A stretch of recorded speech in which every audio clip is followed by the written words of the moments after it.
어떤 분이 또 저한테 질문을 하셨어요. 한주주님, 저 테슬라를 살까요? 애플을 살까요? 그 정도라고 하면 일반 투자자들, 월급쟁이 분들도 한 달에 몇 주씩 그렇게 꾸준히 사서 모을 수가 있는 거예요.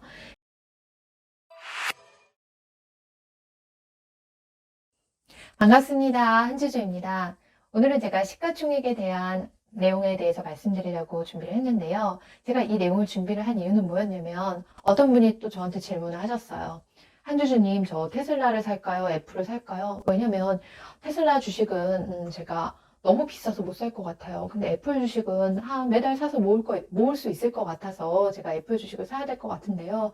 근데 문제는 테슬라가 저는 더 좋거든요. 그래서 테슬라를 계속 사고 싶은데 이거 어떻게 해야 되나요?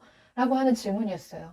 근데 제가 생각하기에 그분은 주가를 비교를 할 때 한 주당 가격을 비교를 하고 있다라고 느낌이 오더라고요. 그래서 한 주당 가격이 테슬라 같은 경우에는 뭐 100만 원이 넘잖아요. 근데 애플 같은 경우에는 뭐 한 주당 가격이 20만 원 정도면 살 수 있으니까 그게 좀 부담이 낮다라고 생각을 하셨나 봐요. 하지만 실제로 주식에 대한 가치를 비교를 하실 때 한 주당 가격으로 비교를 하면 안 되는 거잖아요. 뭘로 비교를 하셔야 되냐면요. 시가총액으로 비교를 하셔야 돼요. 그렇다면 시가총액이라는 거의 개념은 무엇인지에 대해서 설명을 해 드릴게요. 시가총액은 상장된 총 주식 수 곱하기 한 주당 가격이에요. 그렇게 되면 전체 이제 그 두 개를 곱하면 시가총액이 나오는데요. 테슬라랑 애플 어떤 게 더 시가총액이 높아요? 애플이 더 높아요.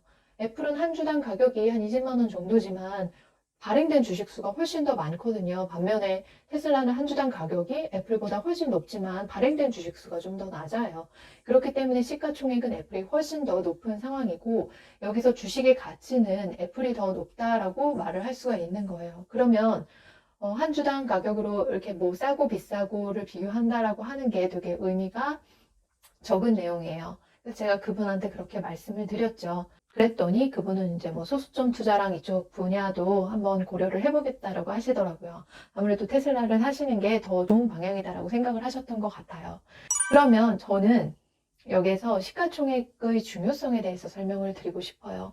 저는 세계 시가총액을 투자를 할 때 가장 중요한 지표로 생각을 해서 거기에서 최상위 종목만 이렇게 선별을 해서 투자를 하는 그런 투자의 원칙을 가지고 있거든요.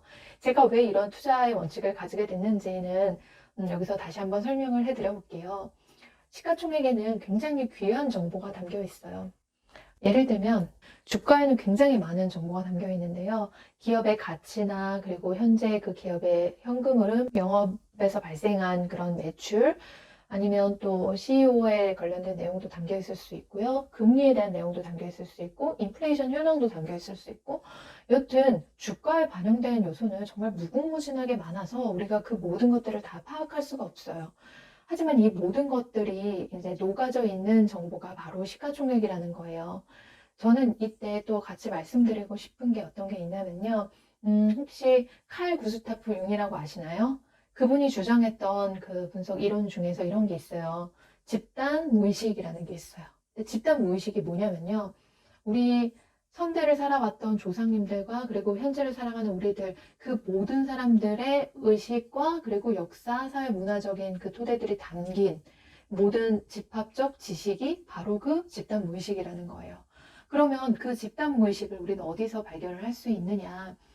바로 주식시장에서 발견을 할 수가 있어요. 왜냐하면 주식시장은 참여하시는 분들이 굉장히 많고 그리고 과거의 데이터들도 많고 그리고 굉장히 우리가 알 수 없는 많은 정보가 담겨 있는 곳이잖아요. 그래서 이 주식시장을 바라보면 그 집단 무의식을 느낄 수가 있는데요. 주식시장 중에서도 시가총액을 보면 우리가 그 집단 무의식에 대해서 더 잘 느껴볼 수가 있어요. 그래서 우리는 이 집단 무의식을 바탕으로 하는 시가총액을 본다라고 하면 투자를 하는데 많은 큰 도움을 받으실 수가 있을 건데요. 이 집단 무의식이 중요한 이유는 뭐냐면 한 개인이 아무리 열심히 공부를 하더라도 그 집단 무의식이 아는 정보 그 이상을 알 수는 없다라는 거예요. 그렇기 때문에 너무 열심히 공부를 하기보다는 차라리 그 집단 무의식이 반영되어 있는 시가총액을 보고 투자를 한다라고 하면 오히려 더 잘 투자를 할 수가 있는 셈이거든요. 그런 관점에서 저는 좀 생각을 하고 있어요. 그리고 여기 시가총액을 말씀을 드렸는데 시가총액을 말씀드렸다면 또 그 이후에 이것과 연결해서 설명을 해드려야 될 게 있어서 준비를 했어요. 첫 번째는요, 액면 분할에 대한 내용이고요. 두 번째는 자사주 매입이나 소각에 대한 내용이에요. 이게 이제 시가총액과 연결을 해서 제가 설명을 해드리는 이유는 뭐냐면요. 자, 시가총액이 어떻게 구성되어 있다고 말씀을 해드렸냐면요. 전체 상장된 주식 수 곱하기 현재 주가로 이제 구성이 되어 있다고 말씀드렸어요. 근데 여기서 액면 분할이 일어나면 어떻게 되냐면요. 한 주당 가격이 낮아져요. 액면가, 주식에는 액면가라는 게 있는데요. 그 주식의 액면가를 10분의 1로든 아니면 20분의 1로든 이렇게 자를 수가 있어요. 그렇게 10분의 1이든 20분의 1이든 액면가를 자르면 상장된 주식 수가 그 비율만큼 늘어나요. 그러면 자본 이득은 발생하지 않지만 한 주당 가격이 훨씬 더 줄어들기 때문에 어떤 효과가 발생하냐면요. 굉장히 많은 투자자가 신규로 유입될 수가 있어요. 예를 들어서 구글이 최근에 액면 분할을 한다라고 하는 발표를 했거든요. 그 액면 분할한다는 발표를 하고 나니까 굉장히 주가가 탄력을 받았어요. 그 이유는 뭐냐면요. 300만 원 정도가 있어야 한 주를 살 수 있었던 애플 주식을 한 10분의 1 정도로 그 액면 분할을 한다라고 하면 우리가 한 30만 원 정도로도 살 수가 있는 거잖아요. 그 정도라고 하면 일반 투자자들, 월급쟁이 분들도 한 달에 몇 주씩 그렇게 꾸준히 사서 모을 수가 있는 거예요. 그러면 소액 투자자분들이 대거 유입이 되겠죠. 그렇게 소액 투자자들이 유입되면 어때요? 기관 투자자분들도 그 이익을 좀 같이 얻고자 하는 마음 때문에 많이 몰려들 거예요. 그러면 이게 어떤 현상이 일어나냐면요. 부안해동하는 투자자들이 확 늘어날 수가 있어요. 그래서 주식이 확 불타오를 수 있는 거예요. 주식이 주가가 탄력을 받기 시작한다면 너무 기분이 좋은 일이에요. 저도 구글 주식을 가지고 있기 때문에 기분이 좋아요. 하지만 여기에는 어떤 위험이 도사리고 있냐면요. 어느 날 갑자기 주가가 폭락할 수도 있다는 위험을 가지고 있어요. 원래 빨리 불타오르는 거는 빨리 꺼지기 쉽거든요. 그래서 이렇게 액면 분할하는 주식 같은 경우에는 시장이 굉장한 호재로 생각을 할 수가 있지만 여기에서 발생될 수 있는 위험도 같이 고려를 하셔가지고 투자를 하시는 게 좋다고 생각해요.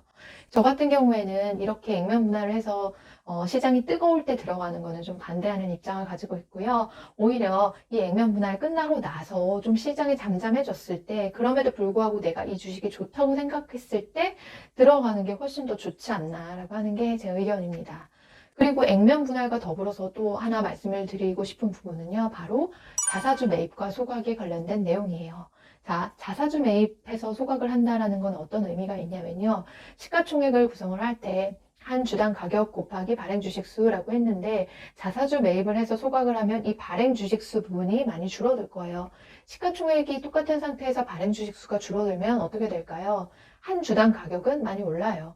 이렇게 되면 주주들 입장에서는 굉장히 좋을 거예요. 왜냐면 내가 가지고 있는 주가가 오르니까 당연히 기분이 좋겠죠. 그래서 이거는 일종의 주주 환원 정책이라고 해요. 과거에는 뭐 배당이 이런 역할을 많이 했었지만요. 요즘에는 배당 대신에 이런 자사주 매입 후 소각하는 그런 걸로 주주 이익을 극대화하는 정책들을 많이 쓰더라고요. 그래서 이런 것들이 왔을 때는 시장의 호재가 될 수도 있겠죠. 주가가 많이 오르고 그러더라고요. 그러니까 그런 거에 대해서 좀 알고 계신다라고 하면 좀 이해가 쉬우실 거예요. 왜 이게 좋은 건지, 왜 이거는 액면 분할 같은 거는 크게 의미가 없는 사건인지 그런 것들을 아실 수가 있으실 거예요. 네, 그러면 오늘 제가 이제 말씀드린 내용 정리해드리고 마무리하도록 할게요. 먼저 시가총액의 의미에 대해서 말씀드렸고, 시가총액이 담고 있는 의미는 집단무의식이 담겨 있기 때문에 우리 한 사람이 아무리 열심히 공부를 해도 얻을 수 있는 그 가치 있는 지식들이 있다. 그래서 우리는 이거를 본다라고 하면 열심히 공부하지 않더라도 세상에서 가장 트렌드가 되는 좋은 주식이 뭔지를, 우량주가 뭔지를 알 수 있고 이걸 토대로 투자를 한다라고 하면 비교적 안정적으로 우량주를 선택할 수 있는 기준이 될 수가 있다라고 하는 걸 말씀을 드렸고요. 그리고 두 번째는 이 시가총액과 연관해서 설명을 해드린 두 가지 개념이 있었는데 첫 번째는 액면 분할에 대해서 말씀을 드렸고요. 그리고 두 번째는 자사주 매입과 소각에 대해서 말씀드렸어요. 액면 분할은 자본 이득이 있는 건 아니고 주주들한테 특별한 이득이 있는 것도 아니에요. 그냥 똔똔인데 갑작스럽게 많은 투자자들, 그러니까 부안해동하는 투자자들이나 아니면 소액 투자자들이 몰려들 수 있어서 잠시 불타오를 수 있다. 하지만 여기에는 위험이 도사리고 있을 수도 있다라는 걸 말씀을 드렸어요. 그리고 마지막으로 자사주 매입과 소각은 주주들이 가지고 있는 한 주당 가격을 높여주는 효과가 있기 때문에 주주들이 굉장히 좋아하는 정책이고 일종의 주주 환원 정책으로 쓰인다라고 하는 걸 말씀을 드렸어요. 자, 이 정도 아셨으면 이제 애플 주식이 더 비싸고 테슬라 주식이 더 싸다라고 하는 거에 대해서 개념이 좀 잡히셨을 것 같은데요. 앞으로 주식 투자하시면서 좀 적용하실 내용들이 많이 있을 거예요. 오늘 배우신 내용은요. 그래서 이 내용 토대로 더 좋은 주식 선별하셔가지고 투자하시는 데 도움 되셨으면 좋겠습니다. 그리고 제가 깜빡하고 말씀 안 드린 게 있는데 세계 시가총액 볼 수 있는 순위 같은 경우에는 제 책에도 월급쟁이의 첫 돈공부 책에도 써놓기는 했지만 여기서 다시 말씀을 드려볼게요. 제가 자주 보는 사이트는 www.corporateinformation.com이라는 사이트인데요. 여기 사이트에 들어가면 세계 1위부터 100위까지의 그 시가총액 순위를 다 확인을 할 수가 있어요. 그럼 한주주님 100위 밖을 넘어가는 그 기업들은 어떻게 확인해야 되나요? 궁금하시죠? 그것까지는 좀 보지 않으시기를 저는 추천을 해요. 왜냐면 저는 이제 좀 장기 투자 성향을 가지고 있는 투자자이기 때문에 그래도 시장이 인정하는 우량주를 선택을 해야 된다고 생각을 하거든요. 그래서 여러분들께서도 아마 제 채널을 좀 보시는 분들이라면 그런 성향을 가지고 계시는 분들이 많으실 것 같은데요. 100위권을 넘어가는 기업까지 그렇게 투자하시면서 마음 졸이지 않으셨으면 좋겠어요. 기왕이면 이제 1위부터 10위 사이에서 아니면 1위부터 5위 사이에서 투자하실 종목을 선택하신다면 더 좋을 것 같아요. 왜냐면 우리가 뭐 저평가된 주식 사는 것도 좋지만 우리 자본은 한정되어 있잖아요. 이 한정된 자본에서 효율적으로 안정적으로 운용을 하는 게 중요하기 때문에 너무 이제 멀리 가진 않으셨으면 좋겠어요. 네, 오늘 여기까지 말씀드리고요. 마무리하겠습니다. 다음 시간에 또 봬요.